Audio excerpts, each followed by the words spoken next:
What's going on? What's up? What's happening? Friends and family and friends. Welcome to this week's edition of Grover Takeover. I am so glad to have you right back here with me. I am MT Aunt Grover. You know I am the Grover. Before I get started, please remember that I need for you to like, for you to comment, for you to share, like I always say. And if you're watching this on YouTube, please remember to subscribe and to click that notification bell so that you're notified of all available content. I don't want you to miss a thing, and not a single thing that I do. But this week, I'm going to jump right in because I got a lot to cover, just like usual. And here we go. I hope y'all are ready. I have to start. I really don't have anything entertaining or fun to say about this, but I have to start off talking about Hurricane Ida. Oh, Ida. I should say, oh, Louisiana, oh, Mississippi. I don't know why these people stayed down there. They told them to evacuate. A lot of people said they didn't have anywhere to go, but Hurricane Ida struck the Gulf Coast just a few days ago and did a insurmountable amount of damage. It was devastating and awful.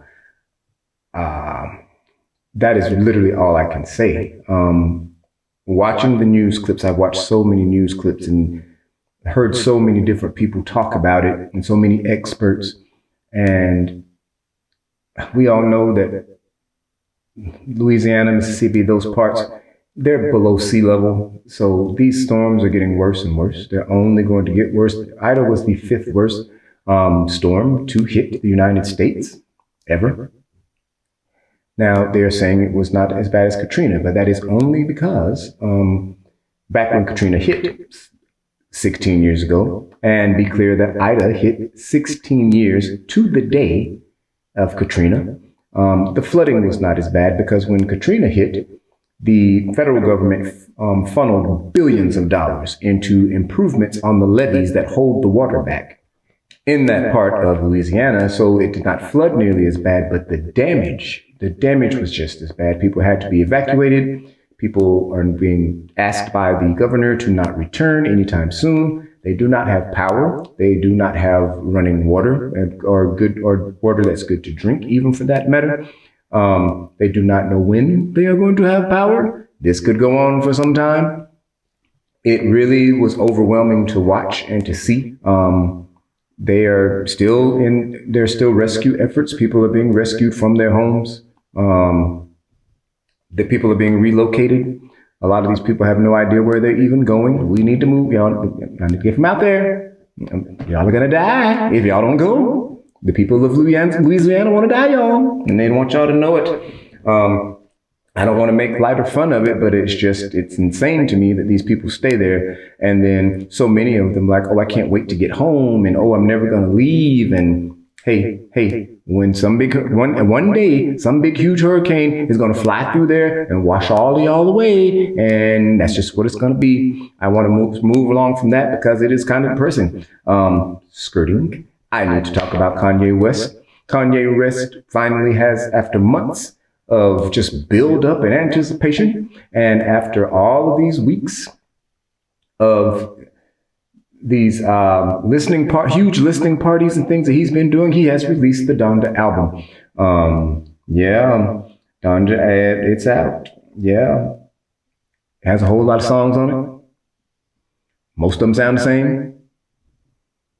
People still like it. Lots and lots of features and artists on the album. You know, he got a lot of support from a lot of people. I don't understand why y'all canceled Chrisette Michele for singing at Trump's inauguration, but you didn't cancel Kanye West for being an avid Trump supporter. She never supported Trump. She just sang at his inauguration because she wanted a check. Kanye West flat out supported him. He even wanted to bring Trump to the last listening party that he had, and Trump declined and did not show up. So he still supports Trump. And you guys still support him. Somebody's stupid over here in this situation. I wonder who it is. I want you to look, right here. You see this t-shirt right here? This is a $150 donned a t-shirt.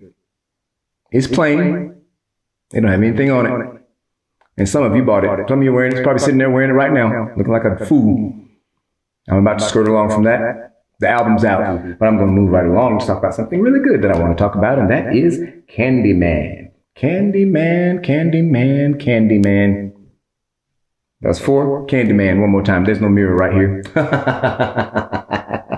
But either way, the revival of the cult classic Candyman has been released. Jordan Peele released it via his in production company, Monkey Paw. So he kind of spearheaded this whole thing. The director of the movie, though, however, is the big deal because it's a history-making thing. Nia DaCosta. She is the African-American female director who directed this movie. The movie opened and was #1 at the box office this last weekend.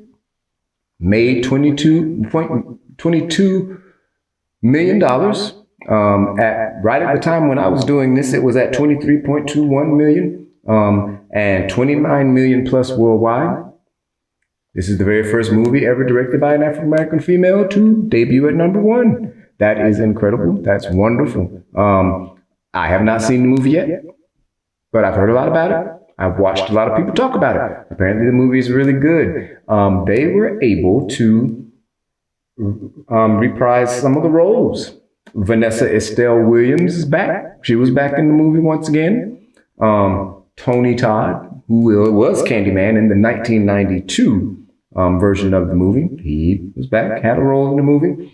Yahya Abdul-Mateen, he's the star of the movie. There's quite a few people in the movie. Now, this movie was the sequel, the direct sequel to the 1992 film, but it's the 4th installment of the Candyman franchise. Yeah, people are saying it's really good. The previews look really good. Like I said, I have not seen it yet. I'm not going in closing myself up in a movie theater. Somebody be breathing COVID down the back of my neck. Yeah, Candyman is not worth me going to see the man upstairs. So I will find it on my lovely, lovely, lovely Fire Stick on one of those movie apps, and I will watch it right here in the comfort of my very own home. Speaking of COVID, this show already is not really super fun, so I'm just going to move and keep on talking about some more not super fun stuff. But the Delta variant is wide open, busting it wide open in 2021. We thought that the first and second strains were bad. This one is even worse. It is far more contagious. They are saying it is as contagious as the chickenpox.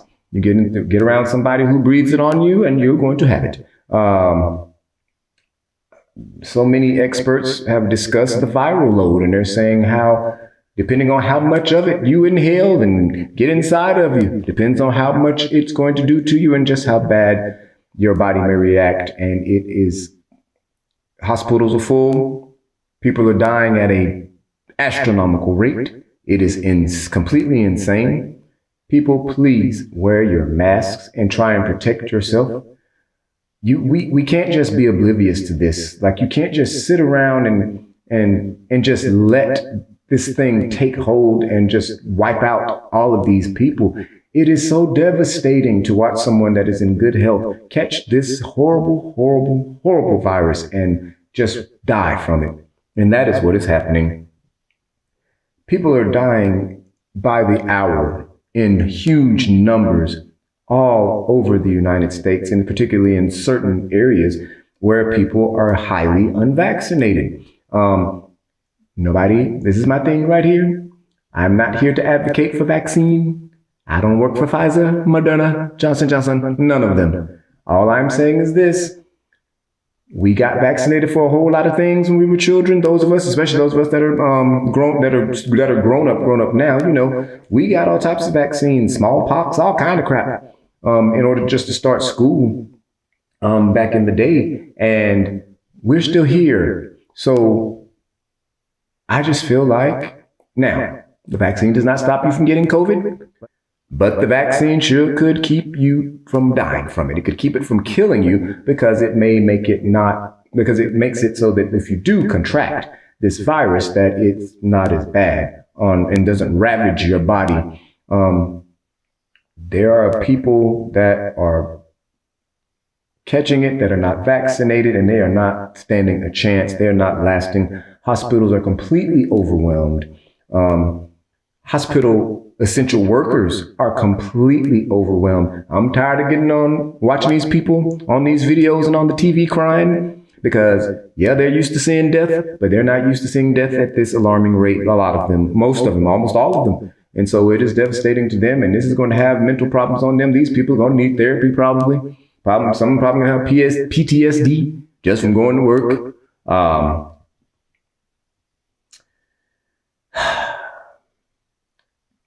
Friends and family and friends, take care of yourself.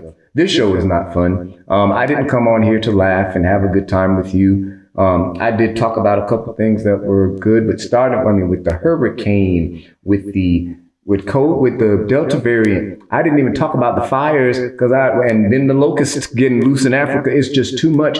And so many people are now, these are the last days and the blah, blah. We've been in our last days for the last 2,000 years. Like, come on.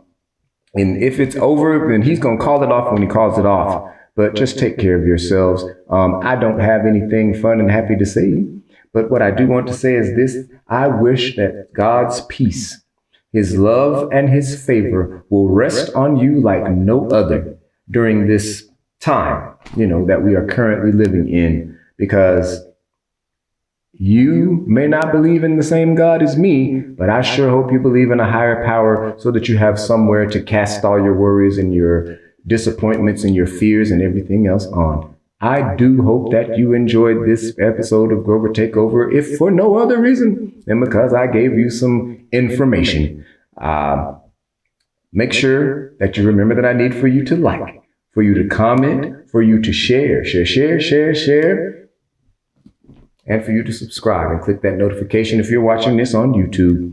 Come back and see me on my next episode so that we can get back to having fun. Now, we all know that sometimes I have to do shows about serious things because those things are too serious for me not to talk about. There are plenty of things that were fun that happened that I could have discussed, but I want you guys to be aware of what's going on. Thank you to all of my viewers and my watchers who stick in there and hang in there with me. I will see you next time. Remember that I need for you to have a good day, to have a good night, and to have a good life. All of this in the name, because of the simple fact that I want you to take care of me. I love you. You know I love you. See you next time on the next edition of Grover Takeover.